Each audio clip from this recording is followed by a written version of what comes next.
C'est la question de la rentrée, faut-il taxer les super profits? Alors la petite passe d'armes entre Geoffroy Roux de Bézieux, patron du MEDEF, et Elisabeth Borne avait quelque chose d'assez étonnant. D'un côté, Elisabeth Borne laissant entendre que oui, peut-être, la porte reste ouverte, on ne sait pas. Et de l'autre côté, Geoffroy Roux de Bézieux sortant la sulfateuse, à savoir, c'est l'État qui est le super profiteur. Bah oui, pensez donc, il touche des impôts. Il y a de l'argent qui rentre dans les caisses de l'État, donc c'est lui qui profite. Donc quand les entreprises gagnent, ce méchant État se goinfre. Réponse sèche d'Elisabeth Borne, non, l'État n'est pas super profiteur. Oui mais c'est tout, voilà, on n'ira pas plus loin. Oh bah non, c'est pas vrai. En fait, il faudrait éclairer un tout petit peu ce débat. Parce qu'il mérite mieux que les arguments de base. Il y a trop d'impôts en France, oui mais il y en a qui se goinfrent, il faut les taxer. En fait, la question qui se pose est celle du bien commun, c'est-à-dire de la contribution des entreprises à la collectivité. Et c'est tout le problème de la remarque de Geoffroy Roux de Bézieux sur l'État profiteur.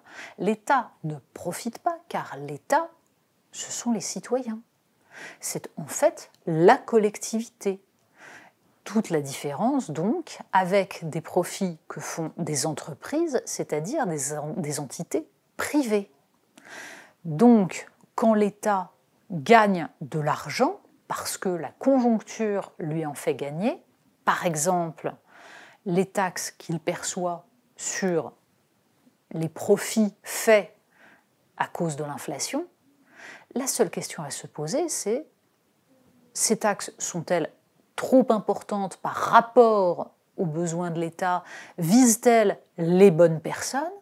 Et qu'est-ce qu'on en fait ensuite de cet argent? Est-il bien dépensé? Ce qui est un sujet tout à fait valable. La question des dépenses publiques et de la façon dont l'État pourrait, devrait se réformer. L'inflation administrative, on la connaît. On sait à quel point les exigences de reporting, de contrôle en fait, et cette idée qu'il faudrait mettre en place des processus qui soient automatisés a abouti en fait dans le privé et dans le public à des dépenses bien plus importantes. Des dépenses parfois inutiles et qui empêchent de mettre l'argent là où on produit, là où on fait, là où on soigne, là où on protège, là où on éduque. Mais c'est un autre problème. Donc revenons de l'autre côté, à l'argent qu'on perçoit. En effet, certaines entreprises ont fait des profits faramineux qui sont, de fait, un profit de guerre. Ils sont dus directement à la guerre en Ukraine, de même d'ailleurs que certaines entreprises ont profité de la guerre contre le Covid. Seulement, les laboratoires pharmaceutiques qui ont fait des profits absolument énormes, parce qu'il fallait tester massivement et que c'était la sécurité sociale qui payait, eh bien, Emmanuel Macron a refusé de les taxer.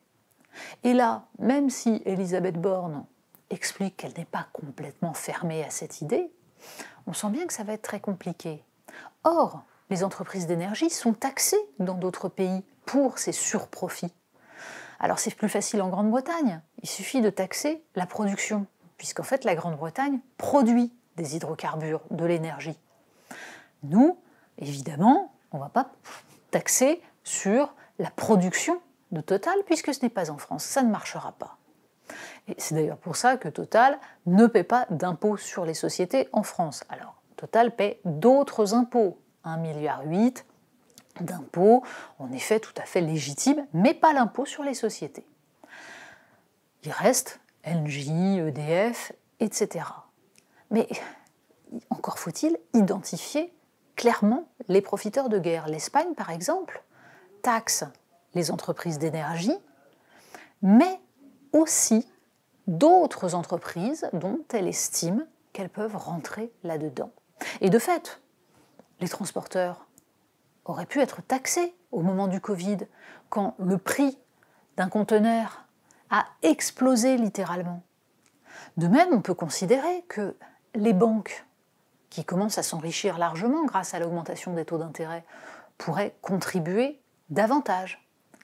Il y a là en fait une définition précise de ce qu'on appelle un surprofit.